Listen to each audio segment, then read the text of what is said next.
Mon fiancé a pris une pause, a disparu pendant des semaines et a rencontré son ex.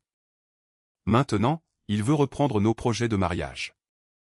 2 semaines avant que je ne traverse l'État à la recherche de mon fiancé disparu, il m'aidait à choisir les fleurs pour notre mariage. Quand je l'ai finalement trouvé, il n'était pas malade. Il ne faisait pas face à une crise familiale privée. Il n'avait pas perdu son téléphone. Il avait passé ces 2 semaines avec son ex-petite amie, essayant de décider si m'épouser était toujours le bon choix. Et d'une manière ou d'une autre, il s'attendait à ce que je continue d'attendre pendant qu'il réfléchissait. Je m'appelle Chad Taylor. J'ai 29 ans. Et jusqu'à ce mois-là, je pensais savoir exactement où allait ma vie. J'étais avec Frank Burns depuis 3 ans. Il avait 27 ans. Drôle de cette manière naturelle où il pouvait me faire rire même quand j'essayais de rester en colère. Et il avait cette habitude de chercher ma main sous les tables de restaurant, comme si me toucher était automatique. Quand il m'a demandé en mariage l'été précédent, je n'ai pas hésité. Au printemps, nous planifions un mariage d'été. Nous avions visité des lieux et passé un samedi ridicule à débattre si l'eucalyptus avait l'air romantique ou comme de la mauvaise herbe coûteuse. C'était à ce point que les choses étaient normales. Puis, un jeudi soir, Frank m'a dit qu'il voulait rendre visite à sa ville natale. Ma sœur n'arrête pas de demander quand je reviens, a-t-il dit. Je n'ai pas passé de vrai temps avec tout le monde depuis des mois. Je n'y ai rien vu de mal. Sa famille vivait à plusieurs heures de route. Et Frank était vraiment proche de sa sœur aînée. Combien de temps? Peut-être 2 semaines. Je l'ai taquiné sur le fait de m'abandonner avec les prestataires de mariage. Il m'a embrassé le front. Tu survivras. Le lendemain matin, je l'ai regardé charger un sac de sport dans sa voiture. Il m'a embrassé pour me dire au revoir. Je t'aime. Je t'aime aussi. Il n'y a eu aucune dispute avant son départ. Aucune hésitation suspecte. Aucun avertissement que l'homme que je projetais d'épouser était sur le point de mettre discrètement notre relation en pause. Il est simplement parti en voiture. Ce soir-là, il a appelé pour me dire qu'il était bien arrivé. Nous avons parlé pendant peut-être 15 minutes, de manière tout à fait normale. Puis, le lendemain après-midi, Frank a rappelé. Sa voix semblait différente. Et, a-t-il dit, on peut parler? Je préparais du café. Bien sûr. Qu'est-ce qui ne va pas? Il y a eu une pause. Je pense que j'ai besoin d'un peu de temps pour réfléchir. Ma main s'est arrêtée à mi-chemin du sucrier. Réfléchir à quoi? Une autre pause. Au mariage. Je ne sais pas. Mon estomac s'est noué. Qu'est-ce que ça veut dire? J'ai juste l'impression d'avoir besoin d'un peu de temps pour moi. Je suis resté complètement immobile dans ma cuisine. Frank, est-ce que j'ai fait quelque chose? Non. As-tu des doutes? Je n'ai pas dit ça. Alors qu'est-ce que tu dis? Il a expiré. Je ne sais pas encore comment l'expliquer. Cette réponse m'a fait plus peur que presque tout ce qu'il aurait pu dire, mais je ne voulais pas devenir la fiancée contrôlante qui ne pouvait pas accorder un peu d'espace à son partenaire. Alors, j'ai ravalé chaque question qui se battait pour sortir de ma gorge. D'accord, et je dis doucement. Si tu as besoin d'espace, je te donnerai de l'espace, mais s'il te plaît, ne me rejette pas. Je ne le ferai pas. Ce fut la dernière vraie conversation que nous avons eue pendant près de 2 semaines. J'ai envoyé un message le lendemain matin. J'espère que tu vas bien. Je suis là quand tu seras prêt. Aucune réponse. Quelques jours plus tard, j'ai appelé, directement sur sa messagerie vocale. Frank postait normalement constamment en ligne. Photos de nourriture, photos de gym, même stupide. Soudain, rien. J'ai contacté sa sœur. As-tu vu Frank? Je commence à m'inquiéter. Sa réponse est arrivée près d'1 heure plus tard. Pas beaucoup. Il fait son truc de son côté. Désolé. Faisait son truc. Qu'est-ce que c'était exactement, son truc? Nous n'avions pas eu de grosses disputes ou des semaines de tension. Une semaine, nous choisissions des fleurs. La suivante, apparemment, je n'avais même pas droit à un appel en retour. Au jour 12, l'inquiétude s'était transformée en suspicion. Était-il vraiment chez sa famille? Y avait-il quelqu'un d'autre? Le 14e jour, j'ai arrêté d'attendre. J'ai jeté des vêtements dans un sac de voyage, rempli mon réservoir d'essence et commencé à conduire. Pendant tout le trajet, j'ai répété des explications raisonnables. Peut-être que Franck avait des difficultés émotionnelles. Peut-être qu'il se passait quelque chose avec sa famille. Peut-être qu'il avait paniqué à l'idée du mariage et ne savait pas comment l'admettre. Mais une autre possibilité ne cessait de me venir à l'esprit, peu importe combien de fois je la repoussais. Peut-être que je ne conduisais pas là-bas pour sauver mes fiançailles. Peut-être que je conduisais là-bas pour savoir si j'en avais encore. Au moment où j'ai atteint le quartier de ses parents, mes mains serraient si fort le volant que mes jointures me faisaient mal.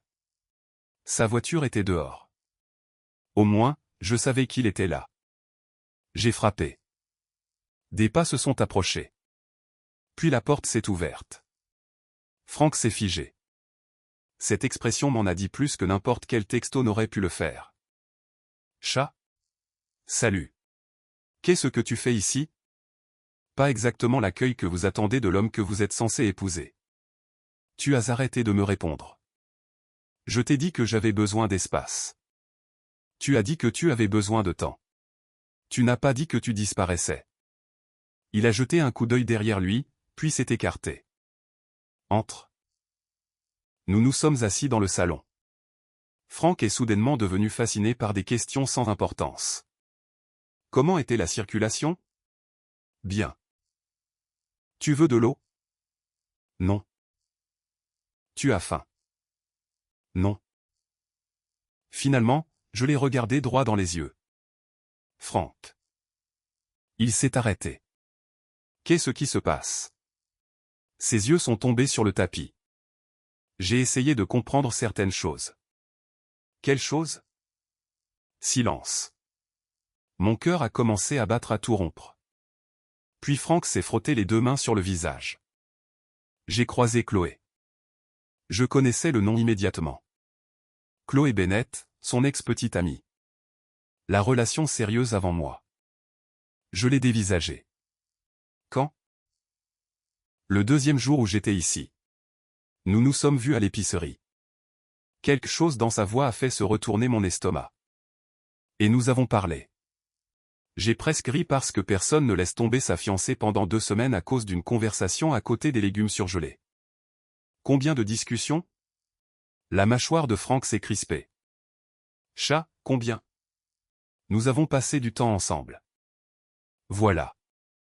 Une phrase conçue pour révéler juste assez de vérité sans nommer ce que cela signifiait vraiment. Je me suis penché en arrière. Tu m'as ignoré parce que tu passes du temps avec ton ex-petite amie. Ce n'est pas comme ça. Comment est-ce alors? J'avais besoin de savoir si j'avais encore des sentiments non résolus. Pendant plusieurs secondes, je n'ai vraiment pas pu parler. Finalement, j'ai dit, nous sommes fiancés. Je sais. Nous planifions un mariage. Je sais. Et tu as décidé que le moment approprié pour enquêter sur tes sentiments pour une autre femme était maintenant. Son visage s'est durci, sur la défensive. Je n'avais pas prévu de la voir. Tu as tout planifié après l'avoir vue. Ça a fait mouche. Il a détourné le regard. Je ne voulais pas t'épouser en me posant des questions. Quelque chose en moi a changé. Pas brisé, changé. Parce que soudainement, le problème est devenu douloureusement simple. Alors, à la place, tu m'as mise sur une étagère pendant que tu testais si Chloé pouvait encore être une option. Ce n'est pas juste. Juste? Ma voix est restée étonnamment calme. Tu as disparu pendant 2 semaines, Franck. Je ne savais pas si tu faisais une sorte de dépression, si quelque chose était arrivé à ta famille, si tu avais changé d'avis sur le fait de m'épouser. Pendant ce temps, tu savais exactement pourquoi tu n'appelais pas. J'étais confus. Tu étais égoïste. Il a tressailli. Je ne voulais pas te faire de mal. Tu n'as aucun mérite pour ça après m'avoir fait du mal. Ses yeux ont finalement rencontré les miens. J'avais besoin de clarté. Et où est-ce que ça me laisse, exactement? Il a hésité juste une seconde. Mais parfois, une seconde suffit pour mettre fin à 3 ans. Je me suis levé. Chat, attends. Non. Pouvons-nous juste en parler? J'essaie de te parler depuis 2 semaines. J'ai pris mon sac. Il m'a suivi vers la porte. J'ai juste besoin d'un peu plus de temps. Je me suis retourné. Pour la première fois depuis mon arrivée, je n'avais pas peur de ce que Frank pourrait décider, car je pensais enfin à quelque chose qu'il n'avait apparemment pas envisagé. Ce que je pourrais décider. Alors, j'ai regardé l'homme que j'avais prévu d'épouser et j'ai répété la phrase qu'il m'avait donnée 14 jours plus tôt.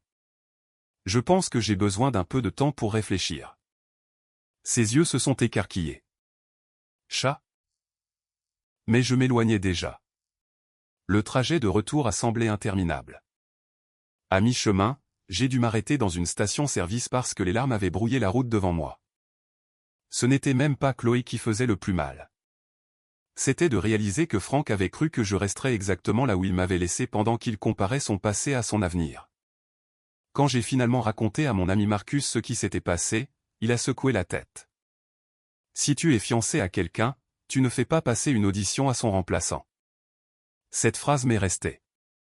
Une semaine plus tard, mon téléphone s'est allumé. Frank. Pendant une seconde stupide, mon cœur a réagi avant mon cerveau. J'ai ouvert le message. Et, comment vas-tu? C'était tout. Pas d'excuses, pas d'explication, aucune reconnaissance du fait qu'il avait fait exploser nos fiançailles. Je n'ai pas répondu. Et étrangement, son silence a cessé de ressembler à une punition. Il a commencé à ressembler à une réponse. J'ai commencé à accepter qu'il n'y aurait peut-être pas de mariage. Perdre les acomptes et les projets faisait mal, mais épouser quelqu'un qui avait besoin de me comparer à une autre femme me faisait plus peur. Alors, j'ai arrêté d'attendre. Les jours ont passé. Puis, quelqu'un a frappé à la porte de mon appartement. Je l'ai ouverte. Frank se tenait là, souriant, portant toujours sa bague de fiançailles. Et, dit-il nonchalamment. Puis il est entré, s'est assis sur notre canapé et a dit la dernière chose à laquelle je m'attendais. J'ai vérifié avec le lieu de réception. Ils ont toujours notre date de mariage. Pendant une seconde, j'ai vraiment cru que j'avais mal compris. Frank avait disparu pendant des semaines. Passé ce temps à démêler ses sentiments pour Chloé. Ignorer presque toutes mes tentatives de le joindre. Et maintenant, il était assis sur mon canapé à parler de notre lieu de mariage, comme si nous avions eu un conflit d'horaire. Pas une trahison mettant fin à une relation. Quoi? Le lieu, a-t-il répété. Ils n'ont pas encore libéré notre date. Je l'ai dévisagé. Frank s'est penché en avant. Je pensais que nous devrions la garder. Peut-être de la lavande au lieu du verre sauge pour les centres de table. La lavande semble plus intemporelle. J'ai ri, en fait. Non pas parce que quelque chose était drôle. C'était le genre de rire court et incrédule que votre corps produit quand la colère n'a pas encore décidé quelle forme prendre. Frank s'est arrêté. Quoi? Qu'est-ce que tu fais ici? Son expression a changé. J'essaie de réparer les choses. En choisissant des centres de table? Non, chat, allons. J'ai tout résolu. Que as-tu résolu exactement? Ses yeux ont rencontré les miens. Chloé et moi, c'est fini. Je n'ai rien dit. Je n'ai plus de sentiments pour elle. La voir m'a fait réaliser que ce que nous avions appartenait au passé. J'avais besoin de tourner la page. Et maintenant je sais que je te veux, toi. Les mots auraient dû signifier quelque chose. Un mois plus tôt, ils auraient tout signifié. Maintenant, ils me rendaient juste fatigué. Alors c'est tout. Il a froncé les sourcils. Quoi? Tu as testé l'alternative, tu ne l'as pas assez aimé, et maintenant tu es de retour. Ce n'est pas ce qui s'est passé. Ça ressemble exactement à ce qui s'est passé. Je ne t'ai pas trompé. Je n'ai pas dit que tu l'avais fait. Alors pourquoi agis-tu comme si j'avais eu une liaison? Parce que tu essaies toujours de réduire cela à des détails techniques. La mâchoire de Frank s'est crispée. J'étais confus. Et j'étais ta fiancée. Je le sais. Vraiment? Ma voix s'est élevée malgré mes efforts pour rester calme. Tu m'as traité comme une réservation que tu pouvais garder pendant que tu vérifiais si quelque chose de mieux était disponible. Ce n'est pas juste. Tu n'arrêtes pas de dire ça chaque fois que je décris exactement ce que tu as fait. Il est resté silencieux. Puis finalement, j'ai fait une erreur. C'était la chose la plus proche d'un aveu que j'avais entendu. Je ne voulais pas t'épouser en me posant des questions sur Chloé. Et tu sais ce que tu aurais dû faire? Quoi? Me parler. Ses yeux ont baissé. Tu aurais pu appeler et dire, j'ai croisé Chloé. Ça a remué quelque chose en moi et je suis confus. Au lieu de ça, tu as disparu. Je ne savais pas quoi dire. Alors tu n'as rien dit. Il a expiré. Chat, je suis désolé. Je l'ai regardé. Peut-être qu'il le pensait. C'était la partie difficile. Franck n'était pas un méchant de dessin animé qui aimait me voir souffrir. Je croyais qu'il regrettait de m'avoir blessé. Mais le regret n'était pas la même chose que la confiance. Il s'est approché. Je m'y suis mal pris. Je le sais. Mais je suis là maintenant.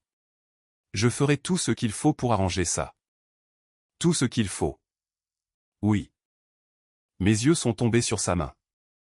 Sa bague de fiançailles était toujours là.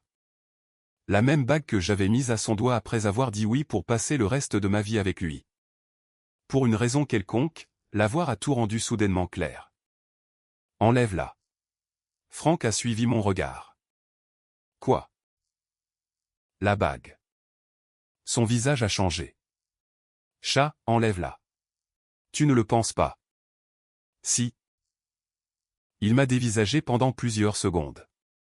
Puis, lentement, il a retiré la bague de son doigt. Il la tenait dans sa paume. C'est vraiment ce que tu veux? Non, et je dis. Pour la première fois, il a semblé plein d'espoir. J'ai continué. Ce que je voulais, c'était l'homme avec qui j'étais fiancé avant qu'il ne disparaisse pendant 2 semaines pour savoir s'il voulait toujours son ex. Son espoir a disparu. Je ne récupère pas cette version de toi. J'ai tendu la main. Et je n'épouse pas celle-ci. Franck a placé la bague dans ma paume. Elle semblait étrangement lourde. 3 ans, dit-il doucement. Tu jettes 3 ans parce que j'étais confus. J'ai refermé mes doigts sur la bague. Non, je refuse de jeter les 30 prochaines années parce que tu l'étais. Il a semblé stupéfait. Les gens font des erreurs.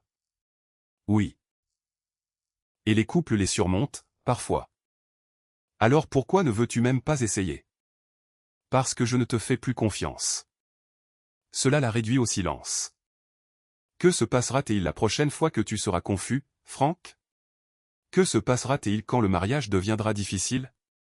Disparaîtras-tu à nouveau jusqu'à ce que tu décides si je suis toujours ce que tu veux? Je ne le ferai pas. Tu l'as déjà fait. Ses yeux ont baissé. C'était la fin. Il s'est dirigé vers la porte, puis s'est arrêté, la main sur la poignée. Je suis revenu parce que je t'ai choisi. Je l'ai regardé. Et tu ne comprends toujours pas. Il s'est retourné. Je n'attendais pas d'être choisi. Franck est parti. Cette nuit-là, j'ai mis les 2 bagues de fiançailles au fond d'un tiroir de cuisine. Pour la première fois depuis des semaines, j'ai dormi sans mon téléphone à côté de moi. Les jours suivants n'ont pas été magiquement faciles. Il y avait des prestataires de mariage à contacter. Les gens qui savaient que nous étions fiancés posaient des questions inconfortables. Chaque annulation rendait la rupture plus officielle. Mais sous le chagrin, il y avait quelque chose que je n'avais pas ressenti depuis des semaines. Le soulagement. Puis Sam Reed, un des amis de longue date de Franck, m'a envoyé un texto pour prendre de mes nouvelles. Sam et moi nous étions toujours bien entendus, mais nous n'avions jamais vraiment parlé en tête-à-tête. Il avait lui-même vécu des fiançailles compliquées, et après quelques conversations, il m'a invité à prendre un café. C'était agréable d'avoir quelqu'un à qui parler qui ne me faisait pas sentir comme la femme dont le fiancé avait disparu, mais bientôt ces messages sont devenus plus fréquents. Puis il m'a invité à dîner. C'est à ce moment-là que j'ai réalisé que Sam pourrait être intéressé par quelque chose de plus. Ce n'était pas mon cas, alors après, j'ai commencé à créer une certaine distance. Je pensais que ce serait la fin de l'histoire. Apparemment, quelqu'un l'a dit à Franck. 2 soirs plus tard, quelqu'un a commencé à frapper à ma porte. Je savais déjà qui c'était avant d'ouvrir.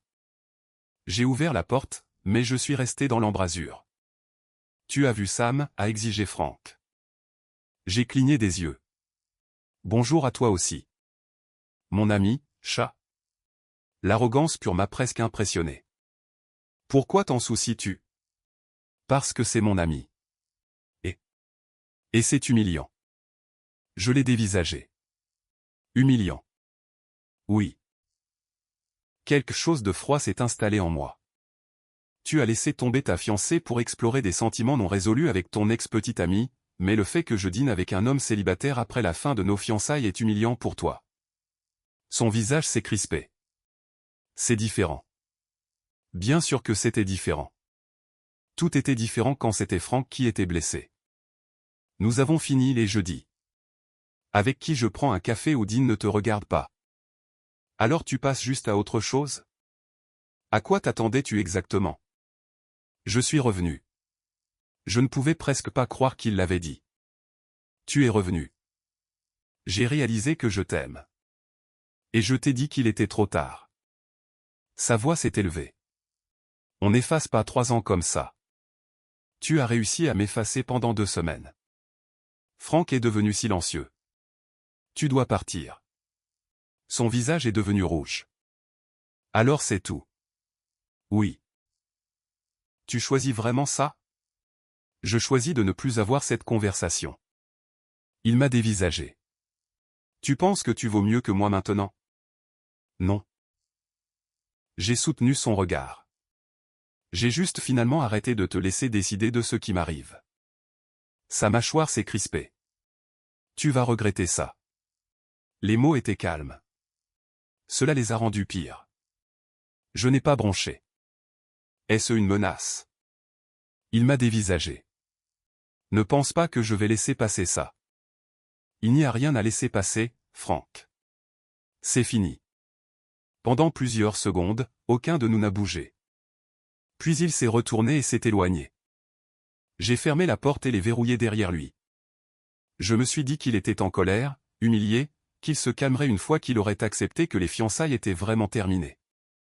Et pendant les jours suivants, je n'ai rien entendu de lui. Puis Sam m'a invité à déjeuner.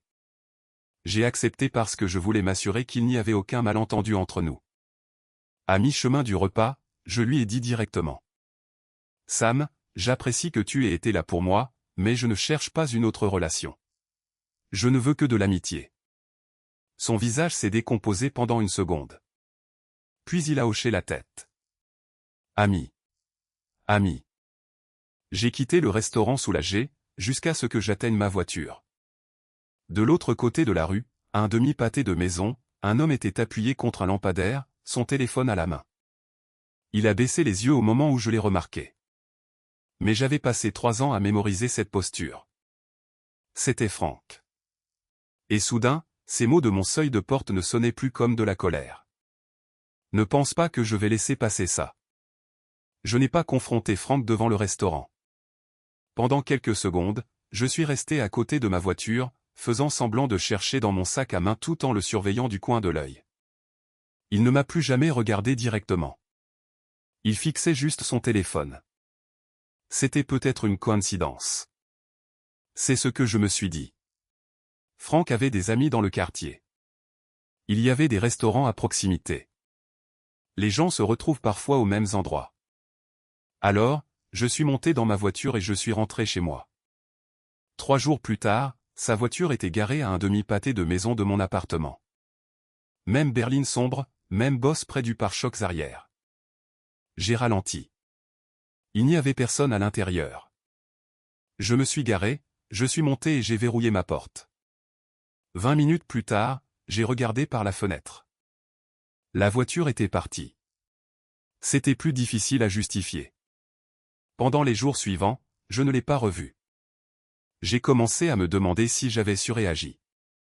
Puis un soir, je me suis arrêté pour prendre des plats à emporter après le travail et j'ai vu sa voiture garée près du fond du parking, assez loin de l'entrée pour que je ne l'ai peut-être pas remarqué si je n'avais pas déjà mémorisé chaque égratignure dessus.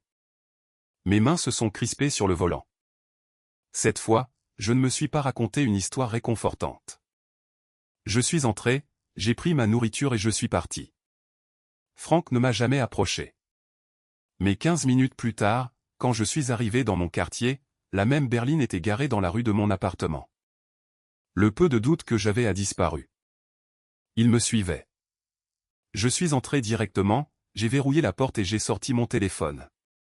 Un instant, j'ai envisagé de l'appeler. Puis je me suis souvenu comment chaque conversation avec Franck devenait une dispute sur ce à quoi il se sentait en droit, alors j'ai envoyé un texto à la place.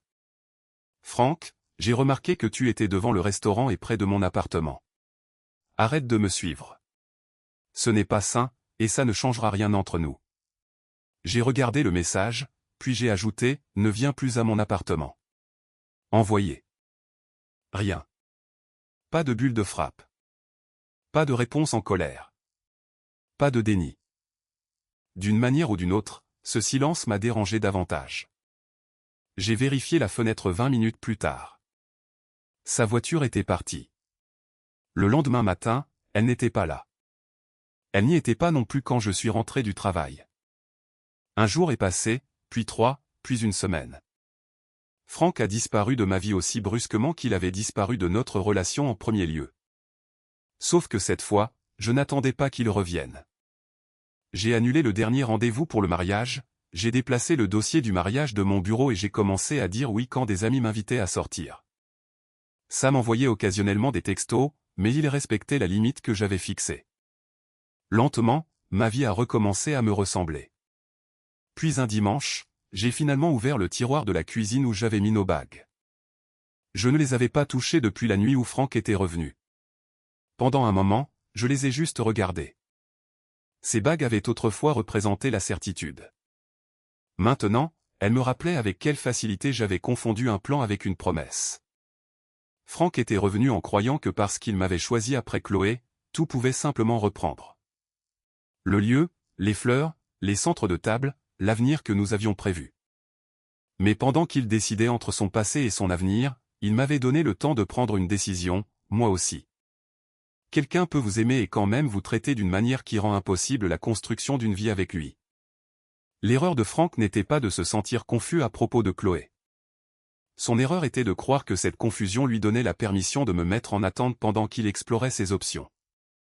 Puis, quand je ne suis pas resté où il m'avait laissé, il s'est senti trahi. Ce n'était pas le mariage que je voulais. Des semaines plus tard, j'ai entendu dire que Franck était retourné dans sa ville natale. Je n'ai pas demandé s'il avait vu Chloé. Pour une fois, je m'en fichais vraiment. L'ancienne version de moi aurait voulu des réponses. Maintenant, je comprenais qu'aucune d'entre elles ne pouvait changer ce qui s'était passé. Un soir, je nettoyais un placard quand j'ai trouvé une boîte d'échantillons de mariage que nous avions oubliée. Du papier pour les invitations, du ruban, un brin séché d'eucalyptus. J'ai ri quand je l'ai vu. Franck avait insisté sur le fait que l'eucalyptus ressemblait à de la mauvaise herbe coûteuse. Je m'étais disputé avec lui pendant près de 20 minutes. Pendant une seconde, le souvenir a fait mal. Puis il ne l'a plus fait. J'ai jeté les échantillons. J'ai gardé l'eucalyptus. Non pas parce que je voulais quelque chose du mariage, mais parce que je l'aimais toujours. Pendant 3 ans, j'avais pensé qu'avancer signifiait avancer avec Franck. Puis, pendant plusieurs semaines, j'ai pensé que tourner la page signifiait prouver que je n'avais pas besoin de lui. Les deux étaient faux. Tourner la page était plus silencieux que ça. C'était se réveiller sans vérifier s'il avait envoyé un texto, rentrer à la maison sans chercher sa voiture, et réaliser que le silence pouvait être paisible quand on arrêtait d'attendre que quelqu'un le comble. Franck m'a dit un jour qu'il avait besoin de temps pour décider si m'épouser était le bon choix. En fin de compte, je suppose que nous avons tous les deux obtenu la clarté qu'il voulait. Il a découvert qu'il voulait revenir, et j'ai découvert que je ne voulais pas qu'il le fasse. J'ai perdu un fiancé, un mariage et l'avenir que j'avais passé 3 ans à imaginer. Mais je ne me suis pas perdu en essayant de convaincre quelqu'un de me choisir. Je méritais mieux que d'être l'option la plus sûre de quelqu'un après qu'il ait fini d'explorer les alternatives. Cette fois, je n'attendais personne pour décider de mon avenir. Je l'avais déjà choisi pour moi-même.